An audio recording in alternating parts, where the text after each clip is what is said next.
Okay, so basically we've got our site up and running, and we've got a few reviews on. What we've had a problem with is we're seeing that our reviews are not very standardized. They're not very uniform. We're getting a lot of people that want similar information but aren't getting it from one review to another.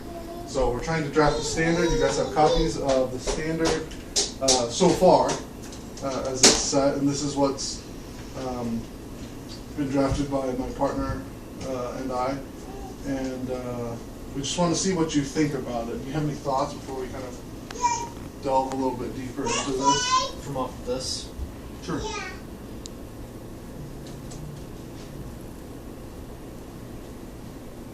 So, you don't have mechanics listed on here, like just play mechanics. Would you think that'd be important to have? Probably. I'm kind of, what we're trying to do is give a basic experience of the game. Mm-hmm. And I mean, and it's kind of up to what you guys think involves that experience. If mechanics are important to you, then yeah, that's what we would want to implement. But what do you mean by mechanics specifically? Like, for instance, Bastion's a point and click where you use the screen to click on the game, right, and then the character follows the mouse, right? Kind of like Awesome Nuts, correct? Kind of.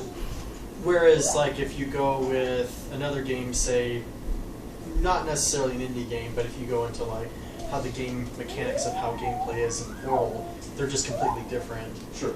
So I know that certain side-scroller games may be played with maybe just ASDF and then maybe the space bar instead of using the mouse. I prefer those games more. Okay. So for me, I honestly don't like the point-and-click ones where you drag kind of the motion of where he's going. And so for me, I would like to know that in the games. I mean, I would know the second I start playing, but I don't know. I feel like beforehand, if I was going to start playing it, I like to know that information. So like controller style or input? Well, you have input devices, but some, I thought, when I read input devices, I thought you were saying, oh, this can be played with a controller, this can be played with a keyboard, and not necessarily the actual gameplay mechanics of how you interact with the game. Yeah, stuff like that. Or how, okay. I see. Yeah, that would actually be important. We didn't think about that specifically, but I think that would be easy enough to implement into the review. So we can definitely add that. In fact, you want to... You have the recording. You can go over it. Okay. I was going to say, I have the pens in my backpack. Oh, okay. It doesn't matter, I guess. What else? The only thing I saw was talking about playthrough time. Sometimes I get frustrated when I read a game review and they're like, well, this game was lame because it only lasted 6 hours.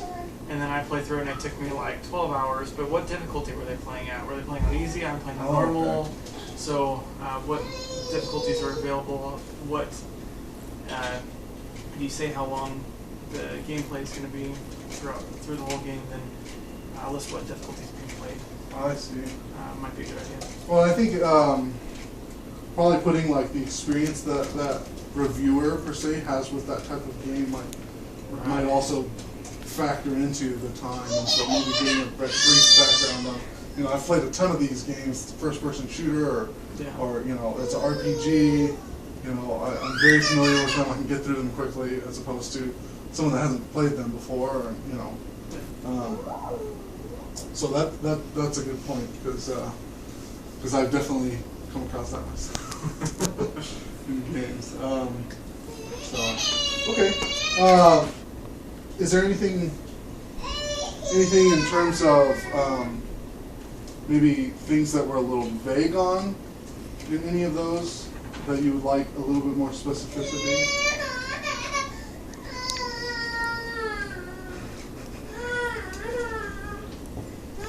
That's my kid whining in the background, sorry. That's Not that I can really think of anything. It seems pretty sound, just what you have is general language you like. And you were talking about earlier that whole, what is it called? Thing True.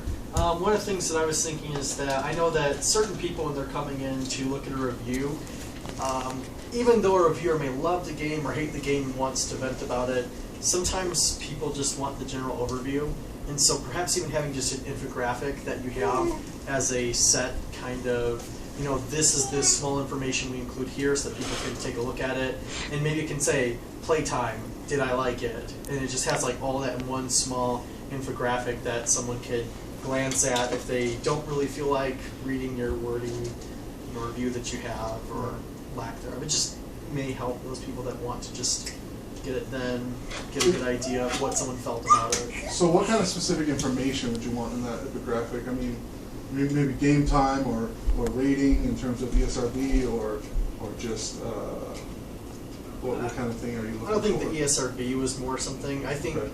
playtime is something that some people consider to be an important factor. For me, I just like to get the general thoughts of what they felt about the game usually. Just like, oh hey, this was good, this was good, this is what I didn't like, this is what I didn't like.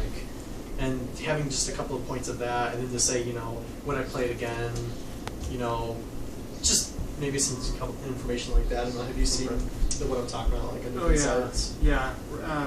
Having a replayability scale. Also, a lot of websites tend to have a scale of 1 to 10 overall, just what they thought about it. So I don't know if that's something you want to incorporate or not. But. Well, and we had talked about that initially, and our issue with that is we're trying to sell an experience, so or sell exposure to an experience that someone can have, as opposed to, you know, giving it a value in a sense. Right. I mean, because indie games can be, so, I mean, you can have a game where, like Dear Esther, where it's just walking around with the narrative popping around and popping in and out of the screen, and you're taking in all these different vistas and things on this island that you're able to look at, which, you know, for a lot of gamers isn't even can be defined as a game, you know. And so our issue with that is that it would be really tough to come up with some sort of a rating system in that way. Plus, this site is more or less dedicated to exposure as opposed to saying, you know, this or that. We're hoping that people get involved into a certain game because of the review that we wrote, of the experience that we had, as opposed to, you know, well, I love this or I hated that, or, you know, I mean, because the people that play indie games come from all kinds of different niches and stuff like that, and I guess the specific experience we felt we had, we're hoping is what will motivate someone to purchase a game or to play it. Some of these games are free, so that's our intention. But if you feel like we should really implement a rating system, and we can definitely toss it around again and see what. Well, instead of a rating system, then maybe a pros and cons. Okay. Might be a good idea. Oh, awesome. Yeah, that'd be good. I've seen that on a lot of review websites for games and stuff. Okay. Now we're going to go to, really quickly, another. Okay, this is kind of our model our model review. Nathan wrote it. Thanks, Nathan.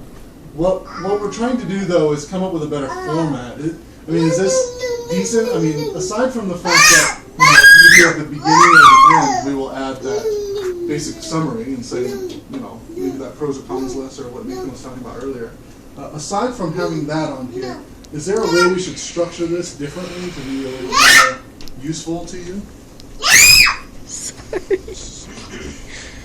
I'm sorry. I'm so I sorry. still think that, not necessarily for the point of the author who has written it, but the editor of the website, that they should pick out some things that they feel were key things that they have said and pull those out as just like a block quote that you can have in line, so that, again, those people, I mean, I've seen it enough times that we're part of a generation that when we're on the internet, we skim over everything.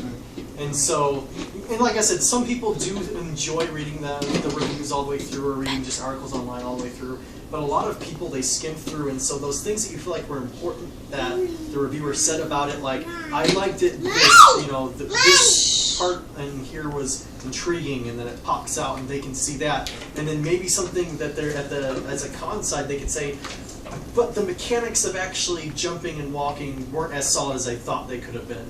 And that could just be like a quote that sits there that as they read, they can kind of take that in and go, okay, so not only do they get that then, but then if you have it where you have the infographic near the end, where it's kind of like, okay, so my wrap-up is this infographic kind of thing, then they've gotten, through skimming, they've gotten a couple of quotes of how the contributing author felt about it. Then they also have the infographic at the end that kind of wraps everything up.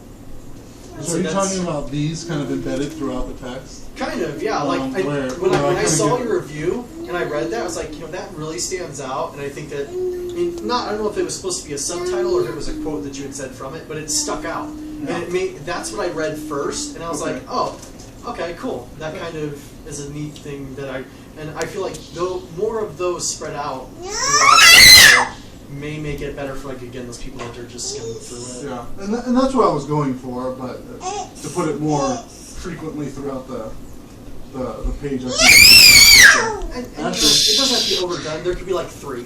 Yeah, I think 3 would be great, where it doesn't seem like you've got so many that it's distracting from the actual review from people that are reading it, but enough that it gives someone a little bit of what the actual author's insight was. Awesome. Okay. Yeah, that'll be good. Because these are all sound and interesting ideas, yet they don't greatly skew our scope so that we have to do all this extra work, which is awesome. Okay. Now, what are your thoughts on perhaps having an official review that has all the standards, and then another review done by whomever wants to do one? In your situation, your review is basically set our standards, which is what we like about it. However, we've had some other reviewers from outside of the group that haven't really met those standards. They didn't have those standards, so it wasn't something that could be met. But what do you feel about having an official review and then just, commentary set in a review format or whatever by other people? I can talk my head off. I think it's a good idea. It might even be good to have a lot of people reviewing the game from different niches. Everybody likes their own type of game. Some people like FPS, some people like RPGs, MMORPGs, and so if you have different backgrounds of gamers reviewing the same game, it kind of gives people a feel for what they're going to like. Awesome. Because that's what we wanted to do. I mean, if nothing else, we're trying to implement comments at the end of the major official review, and that way anybody that visits the site can say something.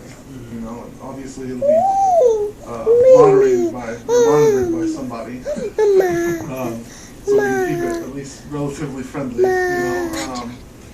So that's what we're going to try to do. I mean, do you feel like that's a good way to implement that kind of thing, or should we come up with a separate forums page, or what do you think? So, when you first had actually pitched the idea that you're like, I want to do like this, I thought it sounded terrible. Not in the events like we said it's not great. I think it sounds terrible. I think it can detract from the credibility of your actual authors themselves on the website. It says that, these are our people, but their reviews are kind of whatever, so we have other people's reviews too. I think, and so not necessarily the fact that it makes them uncredible, but I feel like that if you want that kind of system, it kind of reminds me of Rotten Tomatoes, IMDb reviews, or even Metacritic, where you have aggregated reviews from people that they consider like their professional reviewers. And that's what you want your site, I think, to be. You want to really not sell yourself short and say that we are the people who have the insight that people want to hear. And so our reviews that we post are the good reviews.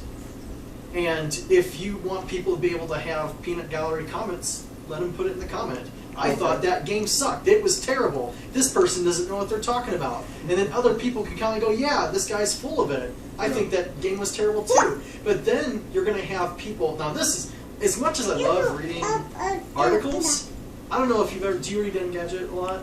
Not particularly. What do you read for? I know you read some news Kotaku, stuff. IGN. How often do you read the article and then spend like 20 minutes reading the actual comments that people It are making? happens quite often. Exactly. A lot more I frequently feel than I'd like to the admit. commentary that the other people say is a compliment to what the actual contributing author is given, because in that case then you get that real world experience. But if you wanted to be able to set that up, you might just want to set like a user review system where someone can maybe select a game and say this is their review, but then have it be kind of try to keep it away, I think, from your reviews. And if they want to give comment, let them make it in the comments. But then you could, like I said, maybe create a separate system where people could leave reviews. But I wouldn't make it where like they're in line with your ones that you have. But to kind of like have you been to the Rotten Tomatoes website for movie reviews?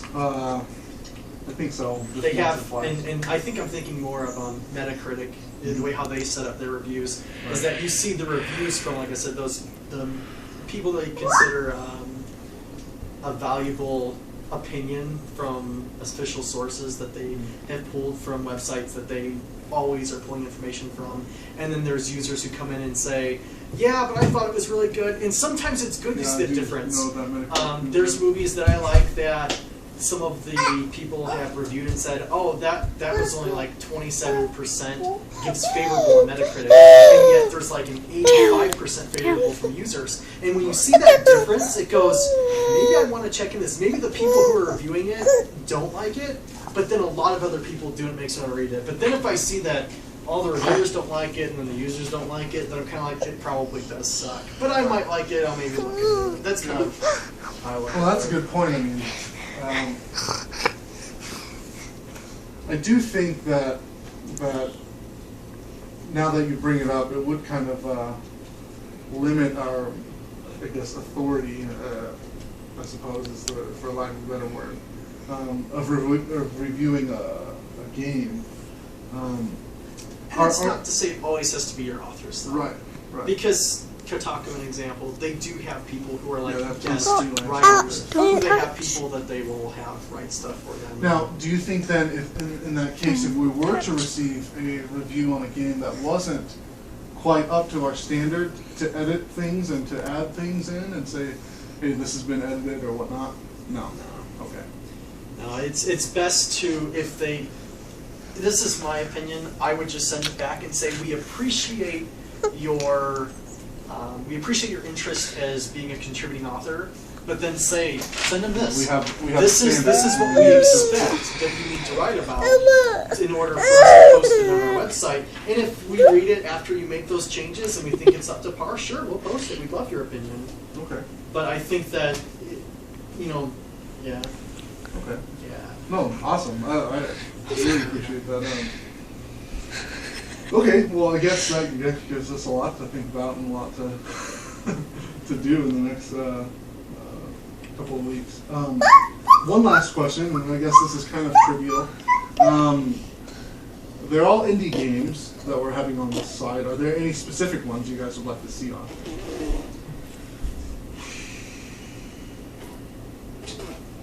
Can't say I've played a ton of indie games, man. I didn't get into them until very recently, so it's understandable. They're becoming bigger, I feel. And this is my indie game philosophy, is that they are the future of video games, and that's where you can get all the new international or independent properties from. the One next thing generation of phones. then maybe to think about, have you considered, besides for just reviews, but doing indie game news? Like, have you been following some of the Kickstarter projects that as of late have gotten a lot of hype? Because, like, the guy who did, I think, was it the original Monkey Island series? Mhm. He, like, got, like, $3 million on a Kickstarter, Oh, right. and he's already blown through it and is asking for more money. More money. Right. But it's an indie game. It's not like it's, well, technically I guess it's not an indie game. It's his studio that's going to be working on it. Right. But I feel like maybe including news may also help expose certain games. Okay. And then maybe like be selective, maybe not be like, oh, this indie group totally scammed a bunch of people. On Let's Kickstarter. play indie games and get scammed. Right. But but maybe just some news that's maybe not just reviews, but things that you've heard just Okay. about different things, like upcoming games that are coming out that maybe you haven't been able to have a chance to review, but just to help expose those things. That way, you could even have that as like the main feed on the website, and then have all of your posts there. And then when you post a new review, you could have that just be in the news feed and say, oh, we posted this review, that's in there. Right, you can but then go here also and check have it it out. separate in navigation where you could pull up all of your reviews that you have. Just something so that way I think it would make it feel like, I mean, when I go to Kotaku, it's not just to read reviews. It's sometimes the obscure news, like the guy who is it in China, he's running around naked with a cross. Yeah, You know, it's like, I saw that. that was Totally really random, but I was like, it's totally interesting. And I guess he was an artist that was trying to do something. And for me, sometimes I just like to read random news, and it's funny, and Sure. I don't have to get exactly what I'm looking for when I go to a website, but as long as when I leave I felt like I read something entertaining, I don't feel like I wasted my time. Okay. So, Okay. and not try to dilute what the purpose is. Right, of the right. I site. mean, obviously our purpose is going to be still reviewing games, but it's a good point to bring up that, you know, sometimes it's good to just have some news about what's going on in the indie industry. You know, I mean, there's tons of stuff that's going on all the time. Review your MW3 keyboard set. Yeah. Maybe even just say, oh hey, pick this up. I really enjoy this because of this. Yeah. Maybe something else. And like I said, not trying to dilute it, but Well, I think it would give us a lot of personality as a website. I mean, Sure. you know, I mean, because we're having our own personal experiences kind of put in here, aside from just a game. So that'd be cool. It may have to be something we implement later on, because that's, you know, encompasses a lot more than we might have time for in the next couple of weeks. But that's definitely something that we'll consider and talk about. But imagine if you went to KFC and that's all they had was chicken and no mashed potatoes. Right, true. You know what I'm saying? Yeah, yeah. Imagine a KFC without mashed potatoes. Did you just see him hit himself in the face? No, I didn't catch it. That's hilarious. Okay, okay, well, I guess that's it. Am I Thanks done for your help. recording? Yeah, you can go ahead and